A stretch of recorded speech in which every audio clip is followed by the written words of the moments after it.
voice, uplifting you to success. Hi! So, natin may karoon sa Sanim yan. So, chillin lang. So, wag puro hataw kasi nakaka-burnout din minsan pag palagi ka na lang mahataw. Saka, syempre, normal, ma-reject ka. And may mga taong nag-discourage sa'yo. So, minsan dapat mag-relax ka din para mas maging positive ka sa buhay. And para mas madali mag-network. Diba?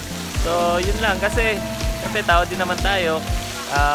Hindi tayo robot. So, pagod din tayo. So, kailangan pag nag-network ka, so, huwag palaging hataw lang. May mga time talaga na bigyan mo din ng time yung pag-relax mo. And then, after that, hata ka naman ulit para mas maging productive ka. Okay? So, that's it for today. So, ito po si JD Los Santos para sa Upline Advice. See you!